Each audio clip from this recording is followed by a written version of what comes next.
Penguin Random House Audio presenta Guerrero, José Ángel Mañas, narrado por Óscar Piñero.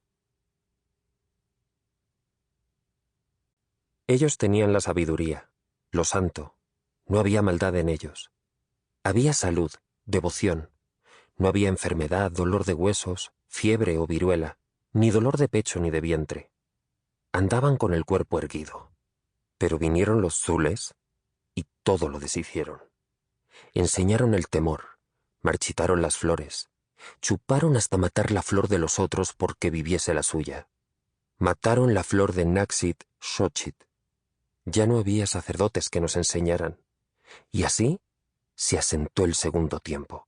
Comenzó a señorear y fue la causa de nuestra muerte. Sin sacerdotes, sin sabiduría, sin valor ni vergüenza, todos iguales. No había gran sabiduría, ni palabra, ni enseñanza de los señores. No servían los dioses que llegaron aquí. Los zules solo habían venido a castrar al sol. Y sus hijos quedaron entre nosotros, que solo recibimos su amargura. Libros de Chilam Balam. 1.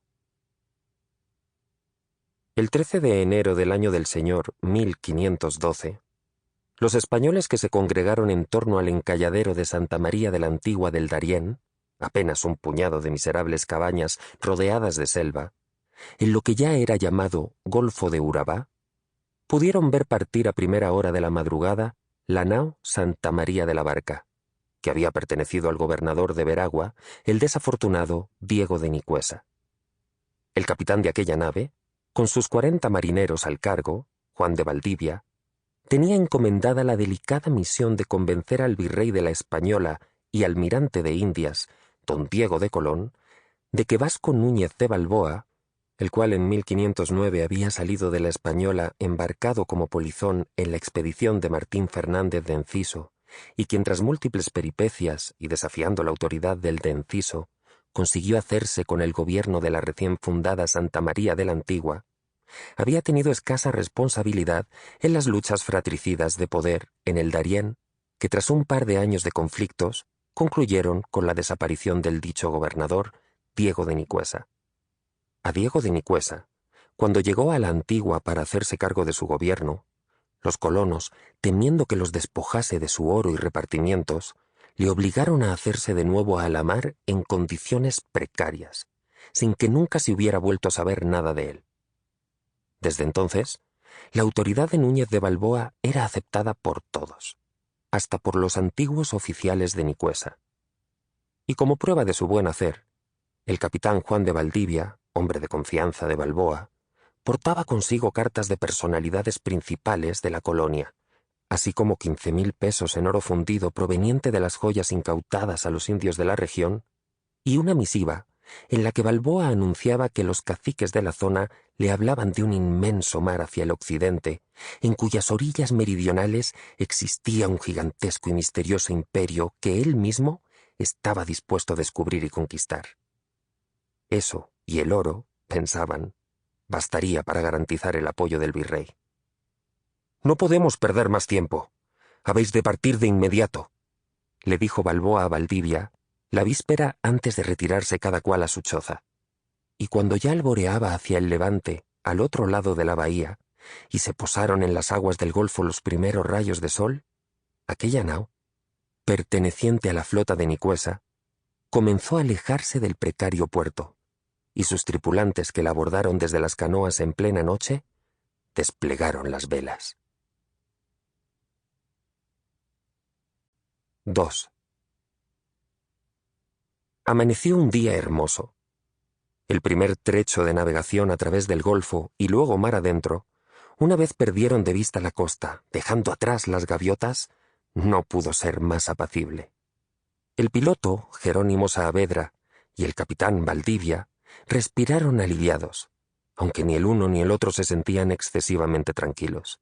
Y con razón, puesto que apenas arrancó la segunda jornada, las tornas cambiaron y a eso del mediodía sobrevino un violento temporal que mantuvo aterrorizados a los esclavos indios que llevaban en la bodega de la nave, y que con cánticos incesantes se encomendaron al dios de la lluvia.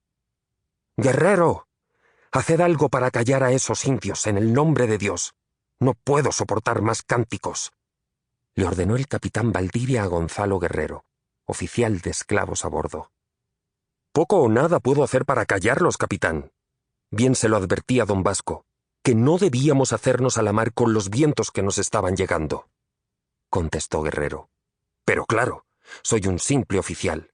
Ahora no cabe hacer sino lo que esos indígenas del demonio: rezar». Durante no 1, sino 7 días, el viento y la lluvia arreciaron, y aquel temporal agotador llevó a la embarcación a la deriva entre oscuras cimas de una mar enfurecida.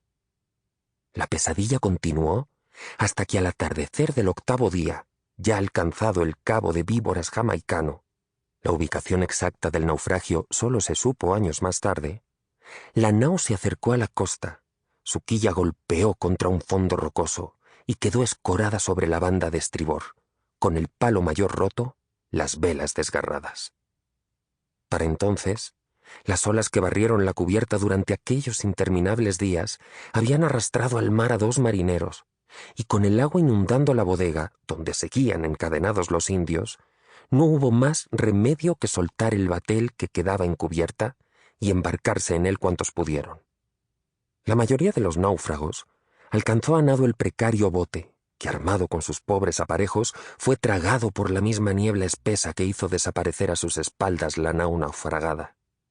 La nave crujía, mientras se desfondaba entre los gritos de los indios, y empezó a hundirse con el oro del rey y los esclavos en la bodega. 20 fueron los supervivientes, contando 2 mujeres. Sin agua ni alimentos, fueron arrastrados mar adentro por las corrientes, aunque no sin antes golpear con algunas rocas malamente visibles en la bruma, que con sus bordes como cuchillos consiguieron perforar el casco de la embarcación. «¡Hay que taponar esos agujeros! ¡Utilizad vuestras ropas!», gritó Valdivia. A la mañana siguiente, el temporal amainó. El viento cesó, el mar se aquietó. El sol cayó a plomo sobre los náufragos y empezó el tormento de la sed. Comenzaba a caer la tarde cuando el mar se levantó ante ellos y un marinero, al que llamaban Ángel de la Santa Cruz, cayó al agua. Antes de que nadie pudiera hacer nada por él, unos tiburones que empezaban a seguir el batel se abalanzaron sobre él y con un fuerte chapoteo lo arrastraron al fondo. Quedó detrás un rastro de sangre.